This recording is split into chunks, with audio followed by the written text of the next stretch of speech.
Linnea, welcome to the Retail Whore Podcast. Thank you so much. Did I say it right? You did.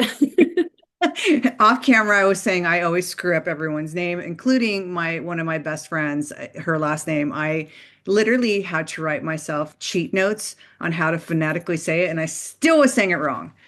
Yeah, I have that issue too. And with a name like Linnea, I'm really not holding people too responsible. There's a lot of vowels in there. Why don't you introduce yourself and tell us a little bit about your brand? Okay. Well, I own Artisans and Agency in downtown Santa Cruz, and just another one of those Santa Cruz people hopping on your podcast. Love it. I started working at my store when I was 16, and then I bought it when I was 32, and now I'm 48. And so I have grown up in my business, That is and crazy. along the way, done a couple. I've always been there, but I've come and gone little bits of like, in college and so forth. But it's always been kind of the staple. And it was started as an artist co-op in the 70s. Mm. The sister and I are the same age, so it's really easy for me to keep track. And then we had an earthquake in 89 here, and the artists were just like, no thanks, we're done, we're out. And my old boss, she decided, she saw a little like ad in the paper to buy the business, and she bought the business. And just kind of on a whim, she didn't have any retail experience whatsoever. She had been in banking, and she learned, and we all kind of learned as we went along. And she was my mentor. And then I started very randomly. I was just hired for holiday help and then just never left. And yeah. Okay, there's so much I love about the story. The biggest part is, I mean, I'm going to break this down a little bit. The fact that you've been in that store since you were 16 is mind-blowing. And two, I love how you learn through trial and error. And that's, I think, still when I always say if you're not sure, just still jump, or, being thrown into the pool, sink or swim theory. It's like I always think honestly that makes some of the best entrepreneurs, it makes some of the best owners. I mean, it's you very much learn what not to do and you very much learn what to do. And as challenging as it may be, I think it's hands down the best education ever. Yeah. Yeah. I mean, it's all I know. So, I mean, I think about these podcasts that you have and the internet that wasn't really a part of learning as we went along. And I'm amazed that I'm here, because it's, Okay, so you were not working at the store when the earthquake happened. no, I was in eighth grade. Um, But yeah, so they had to move out of the building and they were in these pavilion tents and in downtown Santa Cruz. And then my bosses bought it, John and Julian Leisher, wonderful, like my work parents. They bought it when it was in these pavilions, and then they moved back onto Pacific Avenue back into the building when they could. And then I started like 2 years later as so holiday. during the earthquake, they moved everybody out of these. Did they make like a neighbor? I mean, this is the first I've heard of this because I know about the earthquake, but because I don't know that much about Santa Cruz, what did they take all of the retailers and move them into these tents? It, it was pretty amazing. They took these parking lots that were empty and they had these big kind of like pavilion-y tents that were set up, and they grouped people kind of by type. So like all the shoe stores were together in one pavilion. The restaurants were in another pavilion. And so people were like running their stores under the same literal roof. Wow. And Wow. it was like that I mean, I don't want to quote me on this, but it was like that for a while. That's cra I mean, the first thing I'm thinking of is the temps in Las Vegas before they Yeah. had built the convention center. Yeah. The Very big, much like that. Very much like that. I mean, I had to say that is probably the most brilliant thing for the city to do to keep business still alive and well during this time. I mean, that's pretty incredible. I had no idea about that story. I mean, that's amazing. Yeah. So, what did the owners that bought the business, did they move back into the original business that the original building that housed it in the first place? Yes. And then we've moved one door over since then. We moved right after September 11th. So we're in a different location, but just one door next door. And you said all the artists left, so it still has the artisan name. So did you guys bring Well, these the back? artists were running it as a co-op, which to me is just mind-blowing that you can do that. And so I think after the earthquake, they were like, this is too much organization on top of the stress Oh, of, the way everything was. So my bosses bought it and they kept the artists on consignment. And at that point, the store had really only been locally made items. It was like artwork and ceramics and jewelry and stuff like that. And then my bosses expanded it to carrying more beyond, with the handmade vibe. Um, and then really just focusing on American made um, items. And yeah, that's kind of where I came in, and we kind of kept going with that. And that's been the emphasis, although my husband and I opened a second store, um, which was called Agency. And we opened that, God, my son was like 1 and he's 10 now. So, um, and that was where, because our brand name is Artisans and Agency. And so we opened this second store, and that was kind of, I think, my desire to like do my own thing, because I had bought this existing business and I felt a little pigeonholed of like, well, I can only carry, people still come in thinking that everything is made in Santa Cruz, which would be oh, really, like really hard to have a 2,500 square foot store with only things made in your community. yeah, that is a challenge. And so we opened a store that used to be in a travel agency, and it was called Agency, and it was more lifestyle, home, Scandinavian design things. And after 3 years of doing that, realized that I could not be in two places with two kids and do a good job and feel like a not crazy person. And one part of the business in particular had picked up. So my husband took that, and he has that part of the business as cargo bikes that we import from Denmark. And so he runs that. And then we combined the two stores, and now we carry, our emphasis is still made in the US, but we do have design elements that are, not strictly made in the US. The bike thing, that's amazing. Yeah. I mean, okay. Now I've completely just been blown out of the water. Okay, so bring me back to you're 16 and you're obviously in high school still and you're working on the floor, and like were you there on the weekends and holidays, and you said you went away to college and then you just kept going back to the same place. Well, I started, I mean, I was hired just for the holidays, and I would started the day after, Thanksgiving. So Black Friday was my introduction. And then I just kept on, and I was working on the weekends, and I was going to go off to college, but there's a university in UCSC in our town. And I just was like, I wasn't really able to pinpoint what it was I wanted to do yet. And I thought, I have this great job. Art has always been a part of my life. I'm just going to go to UCSC and major in art history. And my idea at that time was I wanted to do museum studies, because I really liked making displays and I really liked curating and all that kind of stuff. So I went to UCSC, kept working at the store, went and did an internship at the Smithsonian, and Wow. I hated it. Why? Like Okay, I wanted that. like 100% hated it. Why?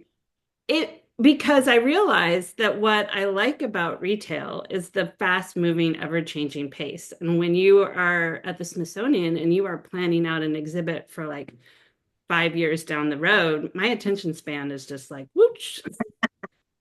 I just can't, I like action. I like change. I like to see immediate results. And that's why I like retail is it's like, you have a concept, you do it, you like it, you change it, and you're not stuck with anything.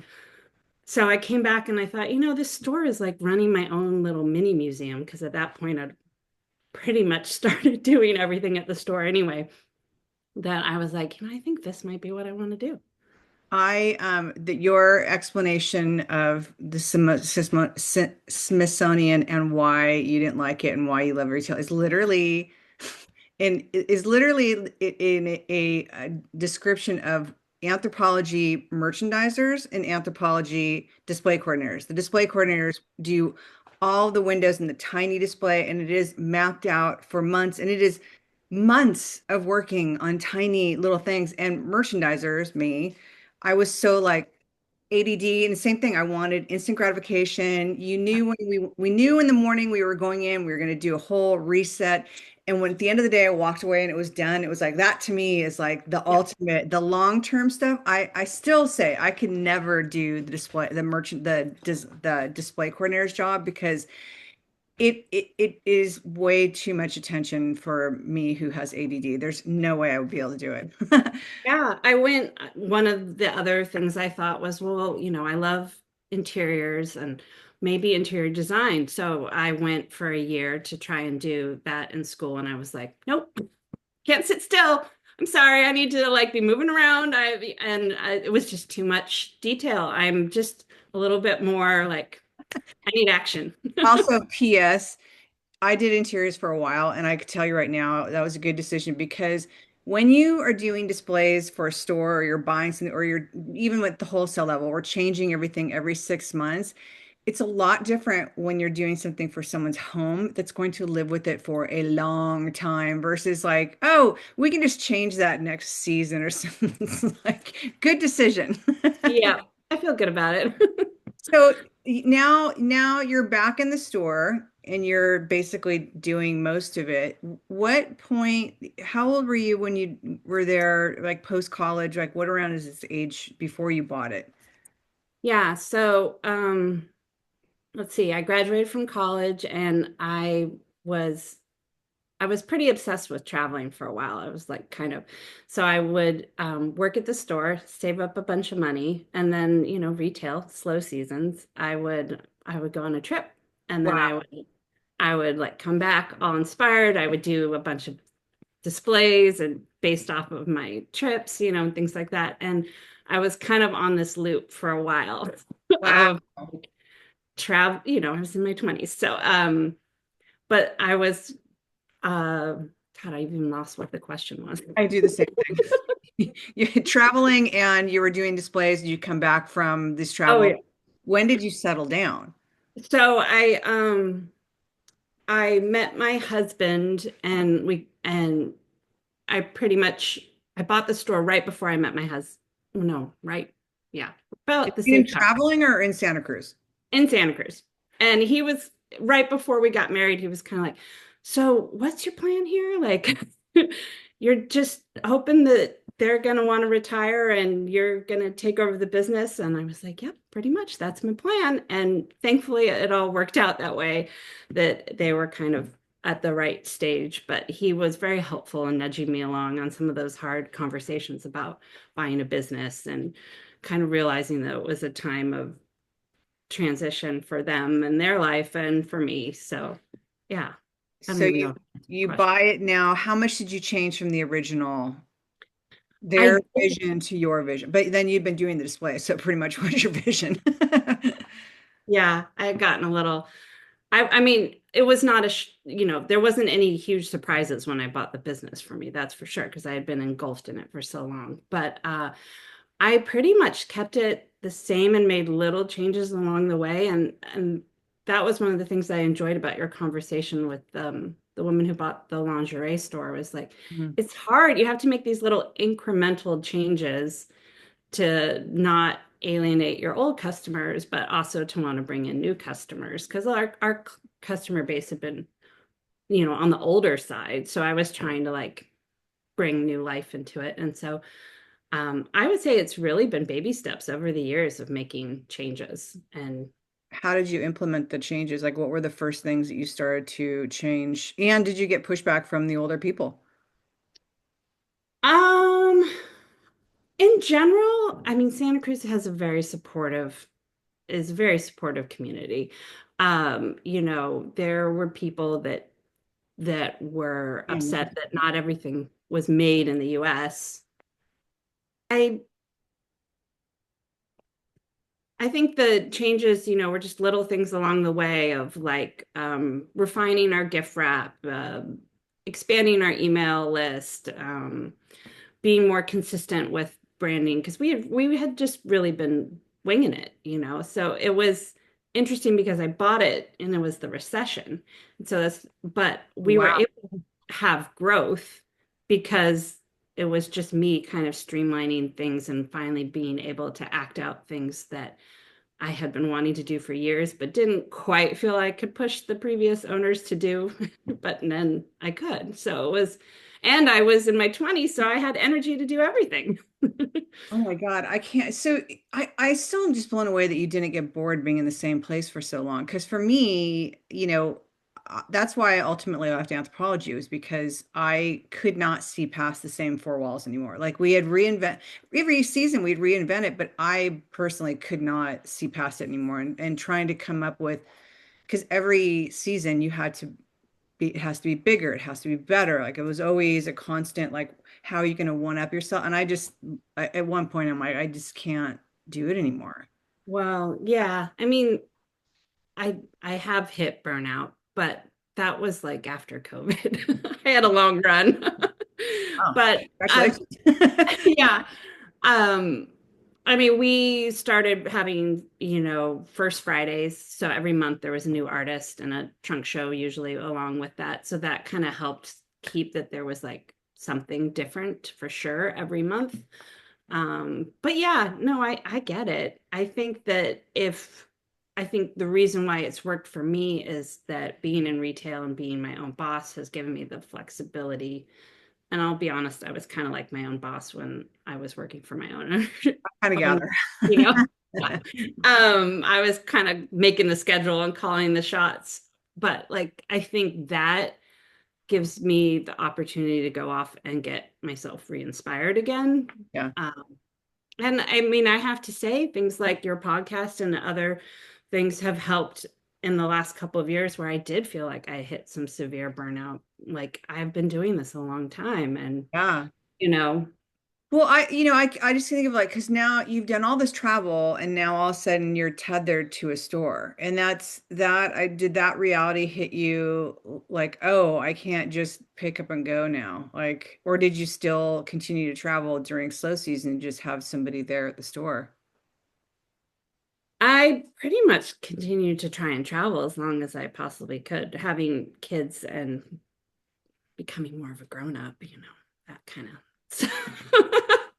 that kind of slowed it down. But we've been really lucky. There's always been a really amazing group of people that have worked at the store, and I think one of the reasons why people like working there is that we want people to have their own lives and to come and go and make it work as much as we possibly can. That's amazing. So, um, I'm always telling my staff, I want you to take trips. You can't take one in December, but That's incredible. Like just being like giving them that room and the it's okay to go do this because I think that's the one thing most well, when you're 16, 17, 18, you don't care, you just quit. But I think when you get older, that's the one thing you really worry about is like, hey, I really want to go on a vacation. Obviously you can't go during December, but it's like, I really want to go and have somebody there saying, absolutely, like, I want you to go. It's yeah. so like, so supportive. Like, my God. Well, I'm always thinking about I want to treat others the way I want to be treated. And it's like, I want to go take a trip. I don't want them to feel like she's always off, doing something or whatever. I want them to feel like, hey, I took my turn, now it's yours, Oh, that Yeah. that speaks volumes for you as a store owner. Just seriously speaks volume. Well, and I mean, I wish I could pay them the big bucks that I think they deserve, but as we all know, retail wages are never going to be as great as, I mean, I feel good about what I pay my employees, but um, what we can do besides paying them as well as we possibly can is to make it a comfortable, easy place to work where you can come and you can do what you have a life, have the life that you want to have. Well, that's right there is why you probably maintain employees for because one of the biggest things I think I forget what article it was, but it was, you know, it's still a job. You still get paid, but you may not pay them a lot of money, but the fact that you are constantly, supporting them and cheering them on and giving them like, just that support and that love and that appreciation and they're being seen is huge. And I think that is the reason why a lot of people don't retain employees because they just see them as quote employees. And there's not that they don't feel seen, they don't feel important, they don't feel like they're part of the business. It's just like I'm just here to clock in and clock out and watch, quote, watch the store. And that how you treat your employees speaks volumes because that is the most important thing that you could do for an employee. Totally. And, I always tell my employees since I've been here forever, I've done every single job that there is to do Amen. here. So I know, I Cass, know what it takes and, I appreciate it. so now that you're in the store, what age did you open the second space? Oh boy. Uh, well, How many years, if that's easier? um, I think it was right, it was right when Sonia opened. It was a little after when Sonia from Homework opened her store. Who She's I good. love, by the way. I think Yeah. I She she's she's amazing. one of my favorite people. Yeah. Yeah. Um, yeah, we got to know each other around I actually went into her store the first day it opened. Uh, So, um, yeah, that still wasn't an answer, but I think we closed it in 2000. I think it was around 2015 because we had it for 3 years. okay. Yeah. When you said because you took it from not only being US made goods and art, but you started to do lifestyle. So how did you kind of expand on what you were doing in the other location? Yeah, well, we kind of once we closed the second store, we just sort of brought the best of from that store over into, and that was good because it allowed me to feel like I could make the changes to the store that I had felt sort of confined with. We started carrying food, we had much more home goods, we had more kids stuff. Um, so yeah, it was nice because it felt like it gave me the permission that I actually don't think that any of our customers would have. I think it was more in my own head. But it was funny when we opened the second store, I felt like it was a totally different concept from Artisans. I felt like, these things are not made in the US per se. There's a lot of Scandinavian design, but apparently I did have my stamp on it because people would come into that store all the time and they would say, "You're ripping off Artisans down the street." And I was like, "No, Larry, it's mine." And they would go, "Oh, it looks a lot like the other store." and they And I'm like, didn't recognize you like, hi, I'm the same person that well, they that's did. for. Some of them, the people would say this to my employees too. Like word got out that, and I was like, well, I thought it was really different, but apparently I have my style and it was not different enough that ultimately it was better to have them together. Was the bikes in the other location as Yeah. well? Yeah. Cool concept. So it was like lifestyle, and then you had these bikes in there as well. That is super cool. Yeah. Well, my family's Scandinavian and we went to visit them. to, visit family and get inspired for when we were opening our store. And we went to Copenhagen, and my husband's like, so what do you want to do while we're in Copenhagen? And I said, I want to rent one of those Danish Christiania cargo bikes, and I want to ride the bike around the city with the kids and eat and drink. And that's what I want to do. And he was like, okay. So we rented one of those bikes, and it's the box of the bike is in the front, so you can see your kids and chat with them while you're riding and stuff. And I loved it so much. I thought, well, when we come home, I want to get one of these bikes so I can do this with my kids. And I also want to brand it and put, the store name on it. And you couldn't buy them in the US. So I wrote to the company and was like, I really like one of these bikes. I can't buy one. Can I buy one from you? And they were like, well, how about you sell them? So that's how Wow, that happened. that is amazing. And now we are the US importer and distributor for them. So that's my husband's job. Oh my God, that is amazing. And that was obviously not planned in your No, that was that just like just a side thing, just to put in the store and advertise the store, and because I thought it would be fun. and do you sell a lot of the bikes? Yeah. Ironically, we sell more of them like in Brooklyn than anywhere else in the world Oh in wow. the US. But yeah, yeah. Oh my So God, that's amazing. I mean this story just keeps getting better and better. So tell me a little bit about now. It's not all U.S. made now, right? It's some from other areas. no, it's not all US made, but that's definitely the emphasis. And we have wall art.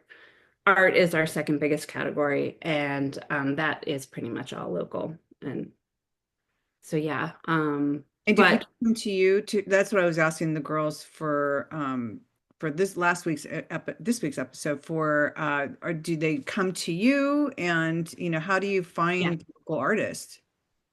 they do come to there's a lot. It's a lot, and it's hard because you have to say yes or no. I mean, there's only so many walls. Also, I'm sure there's some really good stuff and there's probably some really bad stuff. Yeah. But we have a great artistic community. There's a lot of talented people here. It is not hard to fill a store walls with artwork made in Santa Cruz. And then we do have people from all over. And yeah, I used to be a trade show junkie. I would go to like any trade show I could possibly go to. And that hasn't been, even my husband and I even got married right after New York Now. We eloped and got married at City Hall. But there's a lot that could just come to us. Because of our current situation, and no one seems to know what our tariff is going to be or not be. Obviously, what I'm telling people, and what obviously is going to be the smartest thing to do is to start finding U.S. and locally made goods. So talk to everyone a little bit about some tips on that because it's still, this isn't going to come out for a few months. It probably is going to come out after the summer shows. Mhm. And I think what is challenging right now is because no one, it's not like at the shows. They used to have what called handmade, and that was a lot of US made goods. But Yeah. I now it's like, where do people find things? Like I always say, like go to craft shows, like go, Yeah, for sure. I know I'm always keeping business cards in my pocket for if I'm at makers shows or things like that. I also, because we do like to travel, whenever I'm traveling around, I'm outside of Santa Cruz, I'm looking for, who's making things that like my and I always go into stores, and I'm always wanting to give credit where I find something, and where when I buy it, I'll buy it from the store. But, I'm like, hey, this would be good for my son's very proud because he found a line when we were in Point Reyes over the summer at this beautiful store whose name I can't remember, and I'm gonna have to look it up. But he was like, Mama, you should get this for your store. And of course, they sold amazingly well for the holiday. well, what do you Listen, it's these beautiful birds. And he's 10, and he's like so proud. He's like, yep. It runs in the blood, obviously. Yeah. Does he help you in the store? He does, he's a little on the young side, but my daughter, who's 14, and my two nephews, who are 13 and 15, are actually employees. My daughter works on Saturdays. And then the boys come in and help unload stuff, break down boxes, and do all the work that nobody really else wants to do. Amazing. Okay, so give somebody some tips, some like when you're dealing with small makers, locally made goods, give some people some tips and maybe some insight on what has worked for you.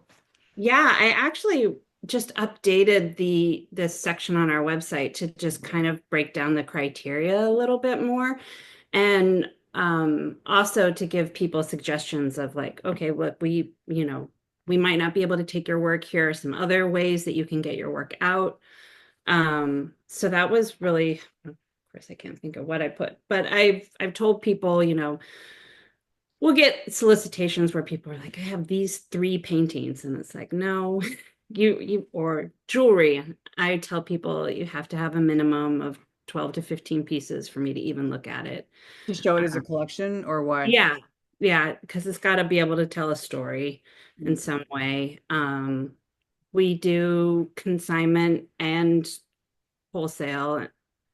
I try to not do too much consignment just because the paperwork is a nightmare, Yeah. but it is a good way to test the waters on some work that you're like, I don't know. I think this might be good. And I'll tell people, let's bring it on consignment, try it for 3 months. If it works, then I'll switch to wholesale.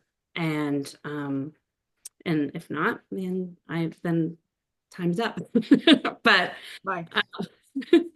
that's a really good way to feel like you can, experiment a little bit more. And I'm trying to think of what Do you else. have contracts? Because this is all, I mean, it's, honestly, I think the way that retailers purchase and the way that retail in general is going to start looking is going to be more like this, or Mhm. either like stores like I always use Mojave Trading Company as an example. They're like one big building with all Oh, these right. booths that are amazing, but it looks and feels like it's one store. It doesn't feel like it's like an antique mall. And then there's stores that are doing a lot of consignment, but they are like Misty from 85 Local, but they are curating the group. It's not like I'm going to put this in your store. Like somebody on TikTok was like, how do I make this stuff look good? Do I put it in their own section? Do I merchandise it with other things? And I said, well, this is the question is are they telling you what you're carrying in your store or are you picking it? She goes, they bring me what I want to sell. I'm like, okay, well, that's it. Like you can bring in consignment and curate your own. You don't Oh, have to yeah. take what they're. So is there tips in there or where there's contracts that how do you, because I'm getting ahead of myself, but the other question I've asked too is that what happens if it gets stolen? Well, yeah, that's interesting because I can't remember where I was hearing this, if it was another podcast or something. But our consignment agreement is 50-50, and we carry the insurance, we carry the responsibility, but there's a lot of times where I'll look at something and I'll think, well, this is really cool, or but I'm not sure, I think it might walk out the door on its own, or it's too delicate for me to feel like it's safe in the store, or all different things will be part of my decision of why I wouldn't carry it. But we do have contracts. Each artist gets a folder in their Google Drive where they can see their sales monthly, things like that to make it, really easy. I pay once a month. But all that to be said, whereas I find it to be useful and important part of our business, but you're not going to get the profit margins that are going to keep you going. And Yeah. then it's like the icing on the cake as opposed to the cake itself. I love the idea of keeping, so I'm guessing that you merchandise the artist in their own section if you're creating a story, or do you do it a different way? Well, I mean, if I one of the places that's nice to test the water is like it's higher end jewelry because we jewelry is our number one category. So for that, I'm merchandising it all. They have their own little case and they have their little story there. For other items, it'll kind of depend. If it's ceramics, I'm gonna maybe work it into another, just more of a general home area. But yeah, did that answer the question? I'm so like I can't stop looking at the your gallery wall behind you. Like that's literally what I keep staring at. I mean, Yes. So is this that is actually this piece. Oh, I'm just gonna show. This was an artist that I saw her work in Hawaii when we were on vacation. I was like, "Ooh, I want to have that in the store." She has amazing pieces. Um, of that? You so sound I a lot like when I would go on vacations, I would always shop in other people's stores. And then yeah, a lot of times also I would purchase things and bring it back home. And it was always such a challenge because that always sold so fast. And then it was like trying to get it again when it was like like in Costa Rica.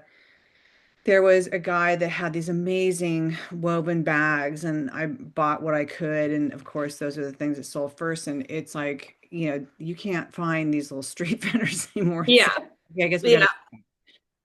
Yeah, well, as I say, like on the submit your artwork section of our website is, we're really looking to build long-term relationships with people. So it's like I really want to be able to know this isn't just a one-off because that's a lot of time and energy to put it in your system. And I mean, we do it. We do it for original artwork and things like that, but it's a lot of work. You got to factor that in.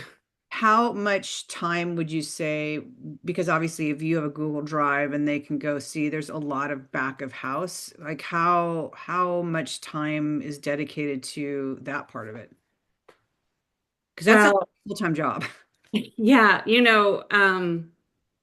the bringing it back to the pandemic, I know that comes up a lot, but prior to the pandemic, we were like on an old timey POS system, and when we shut down, I was just like, I had been wanting to switch our whole system to online to Shopify. What we had our website. I was like, well, this is the time, Had a and girl. so now everything in the store is online, the entire store. And I have learned so much but I have a really amazing employee who helps me integrate and figure out all these little things, and he's amazing. Um, but there's a lot of playing around and figuring things out. And I would say we're kind of just hitting a stride now.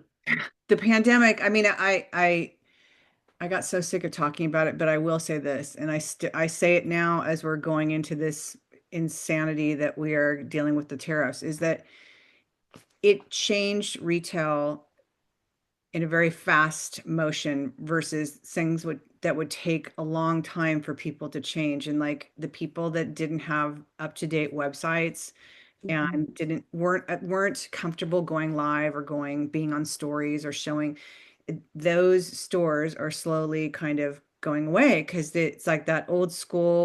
A lot of them are my age, or I don't want to go on it. It's like it's fine, or I'm not comfortable with being with the website. I don't even understand how it works. Like that it kind of fast forwarded those stores being moved out and this new generation of stores. And now with the tariff thing, it's like I feel like this is going to fast forward a lot of what retail looks like what we buy, what we're, Yeah. bringing in, like what how people sell things. I mean, it's not by the time you hear this or people hear this, the episode will be out already with Bob Negan from Whiz Bang. It's like, and I didn't even think about this. It's like control what you can control right now with what's going on in cost and payroll being one of them. And it's like that employee that, is not quite keeping up. They're kind of hanging out at the register. You constantly are having to go get out from the floor, or can I give you a job? They don't have the initiative. They are not selling as well as the other. This is when you cut the fat. And it's it didn't even think about it. And I was in a store in Oregon here in I don't even know where, but it was this beautiful store. And I mean, it was an interior decorator store. It was gorgeous. And the money that she spent building the store out, I can't even imagine. But the lines, the merchandising, everything, but the employee. There's 8 people in the store, and the employee literally sitting behind the counter, like, "Hi, welcome." Never once came on the floor. And that was where the light bulb moment of like how this situation we're going through right now, how it is going to change how people run their stores, how what they're looking at their sales more, like what they're buying, where it's coming from. It's going to be interesting to see how this, and I think the pandemic did that, Yeah. did that for us. And good for Yeah. you, you jumped on it and took advantage of it because the stores that, man, took advantage of going live, changing their websites out. It's like those are the stores that are flourishing, and it's so incredible to see. Yeah. Yeah, I know we have a group of retail ladies that get together when we can, including Sonia and so forth. And we were just talking about how what this was going to look like coming up. And I said, I think we're just all going to be working in our stores a lot, like because we'll be the labor. She It's said that meeting was so sad. She reached out to me because I think it was the same thing. And she goes, we all sat down and we were all talking. And I love the fact that, one thing I really love that you have this community there and you all talk to each other about business. And it's very different, I think, than a lot of communities in downtown areas that, for the most part, it's very secret. It's like, I'm not going to tell you how I'm doing. I'm just going to, it's not acting like a community. And I love that you guys have this community that you sit and talk about it. I think Barbara from Daisy's also has a group of women that she talks to and that are retailers. And it's like, I think it's helpful to have that sounding board and where you all can give each other support. Yeah, well, I mean, I've been in this business forever, but I've also been in a little bubble of just my store, and you only know what you know. And so being able to hear perspectives from people that have just opened businesses and what they're trying or what they're using, or it's like I learn a lot, and then they can ask me the questions like the old-timey person. Well, Like, if the mentor, I forget the book, but the guy who he was a huge hotelier and he went away from it and the guys from Airbnb hired him and it's a mentor effect. It's like he's learning from them, like like I say, like the new retailers, the That's So Andrew, the Caroline Weaver from Locavore and how they talk about numbers. And no one in our industry, our age, talked about numbers. It was like not talking about that. yeah, It's that younger generation learning from them and them learning from our generation of retailers, I think is huge. yeah, yeah. I know. I think it's Old very timey. Don't say that. inspiring. What? Don't say old timey. Mentor. Okay, yeah. I know, I'm not that old, right? Oh, so tell me a little bit about how your store flows. Like when you walk in, is it lifestyle? Is it done like a gallery or how's the store flow so we can kind of get an idea? And where are the bikes? Because I want to know about the bikes. Well, we always have a bike in the store, but most of the bike sales are online, so it's kind of its own little thing. But I always have a bike that I'm merchandising in some way or another. Um, it's when you first walk in, we do have the sections kind of divided up by our wall artists, and then whatever is the style of their artwork, the items below that kind of tie in some way. So, like if it's mid-century style artwork, we'll have our mid-century style glassware or something below it and kind of a grouping like that. And then we have a couple of big statement tables to kind of that I get to play around with and change whenever. Like I think tomorrow I'm going to go in and change it up to get ready for Pride and do Ah, our I love that. Pride windows. Uh, I'm excited. We're having a competition downtown for best Pride windows I this year. love that. I So love yeah, it's that'll be fun. so important. And our jewelry is all kind of around the counter area so that we can easily help our customers with that.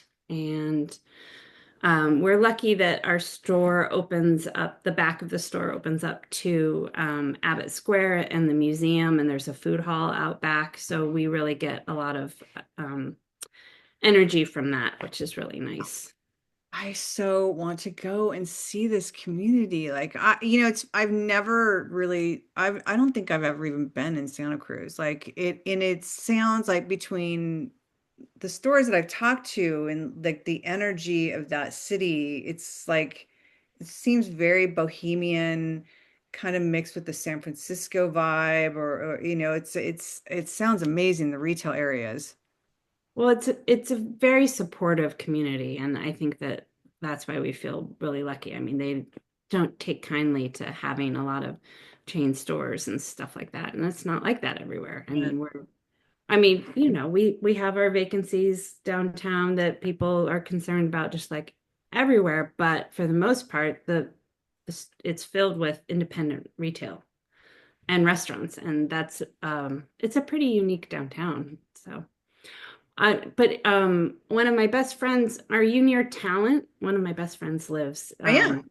yeah, lives there. So I visit her up that way. Oh my gosh, when you come, you have to, it's funny. I've only been here a year and a couple months, and I went to Ashland with my, because one thing I realize now, because I this is the longest I've been here because I travel so much that I think we figured out I was only home last year 6 months, and now since January I've not gone anywhere since January or February. This is like the longest time I've, and I'm realizing that I like here where we are in Medford is very rural. And there's not like there's a down amazing like historical downtown, but there's no retail. Like what is there is not, it's not Mhm. bringing people in. And it's Walmart, Target, or Fred Meyer. And those are the three options. And I realized we went to Ashland last weekend, and it's like it's such a vibrant downtown, and it's same thing, historical buildings, and Yeah, there's some incredible retails. And I left so energized. I'm like, I miss that. Like it's such an integral part of who I am. And I'm yeah. so far removed now here that I'm like, I need to get out more because talent now, for those of you who are listening, like talent in Ashland had a massive fire that took out, I Mhm. mean, thousands of homes and businesses, and they're just starting to build it up. And over the course of a year, they put in this really cool, it's like a foodery. So it reminds me of Atlanta, where they've taken these old buildings and put a bunch of foodie restaurants in it. And then there's this, like, I still haven't been in it yet. It's like a cinder block looking building that looks almost like a co-op. And at the end, there's a really well-known pizza place. And it looks like such a hub of this cool artsy vibe. And I can't wait to go there because I feel like I miss that so much. Yeah, it's things like that that get you out and inspired and feeling connected. And yeah, Getting inspired has definitely been a challenge while I'm living here, if I'm dead honest. It's, when yeah. I go back, I'm lucky that I travel because I can't even, my best friend moved here. She's up in the Alphabet, so she's 18 acres, and she has been here and not has left. I'm like, I think I'd lose my mind if I was not able to go to Atlanta or Vegas or New York or, California. But anyway, enough about Yeah. me. I wanted to ask you because I always ask everybody, like, it sounds like you get your inspiration from travel, but where else do you get your inspiration from if you're not traveling? Oh, well, we're lucky enough to be right next to the beach and take walks and so forth. I think that I get some of my best ideas when I'm on my bike. I really feel like that's where I can like I don't do my thinking. And so for me, it's like getting out and about is really important to me. Um, yeah. But traveling is huge. It's definitely been a part of me. I had a little period in my 20s where on some of those down times I did tour managing, and I would be the merch girl for a couple of bands, and I got to travel across the US that way. Okay, And that's amazing. that was really fun to just like wake up in a tour bus and be like, okay, well, today I'm in Ohio. All right, let's see what Ohio has to offer. Or today I'm in Detroit. Okay, here we go. Okay, So you're amazing. I have loved this conversation so much. Like what you are such an incredible person. I love the life that you have lived. It's so vibrant and so adventurous. It's so inspiring. I think I am the most cautious, adventurous person. It's my way because Well, I'm always like risk averse, but I'm thinking about, but I always am like, well, I'm just going to do it anyway. what a great example for your kids. I will say, like, what a fun mom to have that is just like, let's go, game on. Yeah. Thank you so much. Will you be at the summer shows? I think so. Yeah. I think I'm gonna go to Vegas. I haven't really figured anything out officially, but I You go think to I am. Vegas, let me know. I should be there for, I think, the first day, and then I'm getting the hell out of Vegas because I will have been there for a month and some odd time. Yeah, I can imagine. That's a lot. We were just in Vegas and it was um rainy. I had never experienced that ever. I always am like just, hot or whatever, but it was like rain and I felt like the city did not know what to do with it. It was No, crazy. it's. I mean, if we go there, it's either freezing or it's 120 degrees. There is never any other time of year I see that place. So, Yeah. Yeah. Well, we went just on a whim, family trip, to because I wanted to see Amy Poehler and Tina Fey because I felt like I needed to laugh with all the tariff stuff and the state of the world. I was like, I just need to go and laugh. So we went there just for that and spent the weekend and it was my first time ever being in Vegas without working. It was bizarre. well, I always say it's because everyone's like, "Oh, you're so lucky you go to Vegas." I'm like, "No, I hate it." Like I literally, No. but it's also very different when you're going on a vacation and you're going to spas and you're going to beautiful restaurants and you're laying by the pool and going to show. It's very different than when Yeah. you're working.